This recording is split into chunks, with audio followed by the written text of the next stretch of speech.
Welcome back to the Productivity Podcast, where I give you a daily productivity tip so you can get the most out of your time, your talent, and your ideas. I'm your host, Brandon White. Here we go. Today, we're going over 5 productivity hacks that turned out to be myths. Hack number 1, just keep pushing through. You heard it. Grind it out, suck it up, hustle culture, yada, yada. Putting your head down and getting things done is one thing, but never taking a break is a whole other thing and only leads to decreased productivity. You see, the research shows that the longer and more continuously you work, the smaller return you'll see on each additional hour worked. Furthermore, if you push through when you're already spent, you're likely to miss seeing opportunities and make mistakes. Your tired brain will gloss over details and fail to connect the dots on things that were otherwise obvious.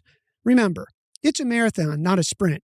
Take a break for at least 10 minutes every hour to stretch your legs, get something to drink, and get some sunshine. Hack number 2, applying pressure. You say to yourself, I always do my best work under pressure. Really? That may be an excuse you're using to allow yourself to procrastinate and justify it because you always seem to get it done. But actually, humans are crap under pressure.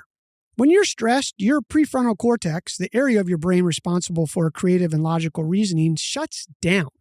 At the same time, your cortisol and adrenaline levels shoot up, sending you into panic mode.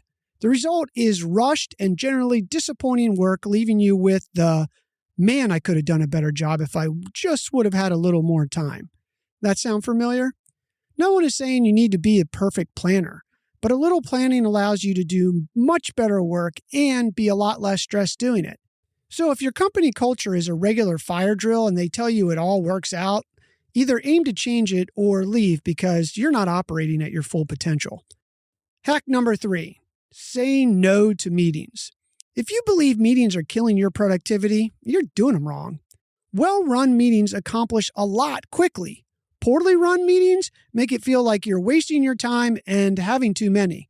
We're not going to go over how to run a productive meeting in this episode because you can go back through the previous episodes and find dedicated episodes on how to do them right. Hack number 4, always be hustling. The idea that hustling equals productivity is seductive because time spent working on something, anything, feels like productive time. But are you really working on the right things? Could you be doing more in less time? Ask yourself this question to really test if you're truly optimizing your time or if you're doing tasks for tasks' sake. If you were going away on a 3-day amazing vacation this coming Friday, what are the essential things you need to accomplish to get on that flight Thursday night? I bet you're weeding out some of the tasks that you were doing that either can be delegated or just aren't that important in the first place. Approach each week like that. Hack number 5, installing the newest productivity app on your phone. There are hundreds, if not thousands, of productivity apps available in the Apple App Store and Google Play. And we cover the best ones on this podcast. But before you go and diving into installing yet another app, don't underestimate the biggest productivity hack you can do at your phone. Put it away, as in totally out of sight with the sounds, aka alerts, off.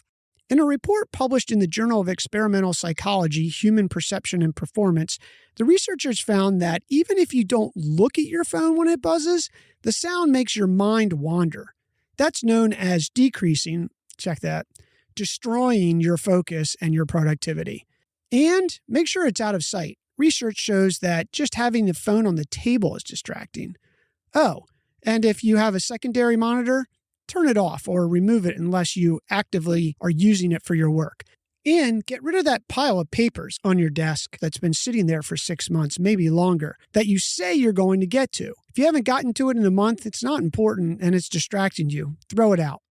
Take a personal inventory of yourself on these 5 myths, see which ones you may be doing, and check them at the door. Your future highly productive self will thank you for it. Your move.